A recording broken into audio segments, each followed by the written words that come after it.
Friends, இன்றைக்கி நம்ம ஒரு ரசம் வெரைட்டி தான் பார்க்க போகிறோம். ரசத்துக்கான பொடி அரைச்சி ரசம் எப்படி வைக்கிறதுன்னு சொல்லி பார்ப்போம். வாங்க வீடியோக்குள்ளே போவோம்.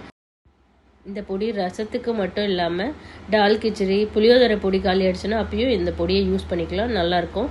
வாங்க என்னென்ன பொருள் பார்ப்போம். காஞ்ச மிளகா, மிளகு, சீரகம், துவரம்பருப்பு, பெருங்காயம், தனியா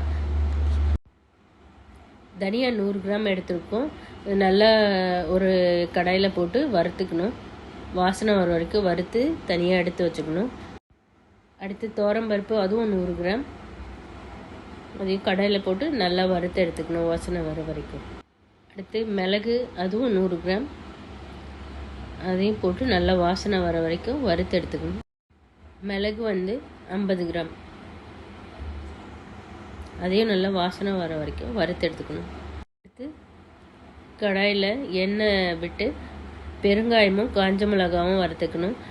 இது எண்ணெய் விட்டால் தான் காஞ்ச மிளகாய் மிக்சியில் அரைப்படும். அதுக்காக எண்ணெய் விட்டு வறுத்து எடுத்து வச்சுக்கணும். வறுத்த எல்லா பொருளும் நல்லா ஆற வச்சு மிக்சி ஜாரில் போட்டு நம்ம அரைச்சி எடுத்து பொடி ஸ்டோர் பண்ணி வச்சுக்கலாம். இது எங்களுக்கு 20லேருந்து 25 நாள் வரும். இந்த மாதிரி தான் இருக்கும் இந்த பொடி. நீங்கள் மஞ்சத்தூள் வேணும்னாலும் மஞ்சத்தூள் சேர்த்துக்கலாம். நல்லா ஆறுனதுக்கப்புறம் ஒரு கண்ணாடி பாட்டிலில் போட்டு ஸ்டோர் பண்ணி வச்சுக்கலாம். கெட்டு போகாது, நல்லா இருக்கும். ரசம் இந்த பொடி இருந்துச்சுன்னா டக்குன்னு ரசம் வச்சிடலாம். வாங்க நம்ம இன்றைக்கி வேப்பம்பூ யூஸ் பண்ணி ஒரு ரசம் எப்படி பார்ப்போம். அதுக்காக புளி தண்ணி, வேப்பம்பூ எடுத்து வச்சுருக்கேன், நீம் ஃப்ளவர்ஸ், பூண்டு, பெருங்காயம், மஞ்சத்தூள் 1/4 ஸ்பூனு, இந்த ரசப்பொடி 1 ஸ்பூன் எடுத்து வச்சுருக்கேன். இந்த 1 ஸ்பூன் போட்டாலே நல்லாயிருக்கும். இது 4 பேருக்கு கிட்டத்தட்ட ஒரு 1/2 லிட்டர் ரசம் வைக்கிற அளவுக்கு அளவு இது. தக்காளி, பூண்டு, கருவேப்பிலை எல்லாத்தையும் நான் அரைச்சிடுவோம். அடுத்து எண்ணெய் விட்டு நல்லா கடுகும் வெந்தயமும் போட்டு தாளிச்சிடணும். தாளிச்சிட்டு நம்ம வேப்பம்பூ எடுத்துருக்கோம் இல்லையா, அது எண்ணெயில் நல்லா ஃப்ரை பண்ணணும். நல்லா கலர் மாறி வர வரைக்கும் ஃப்ரை பண்ணணும். அப்போ தான் நல்லாயிருக்கும் டேஸ்ட்டு.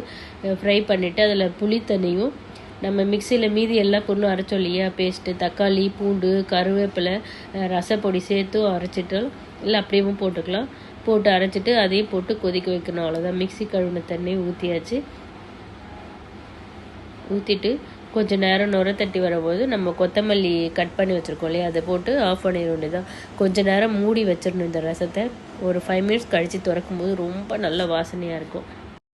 இந்த ரசப்பொடியும் வேப்பம்பூ ரசமும் எப்படி இருந்ததுன்னு எனக்கு கமெண்ட்டில் சொல்லுங்கள்.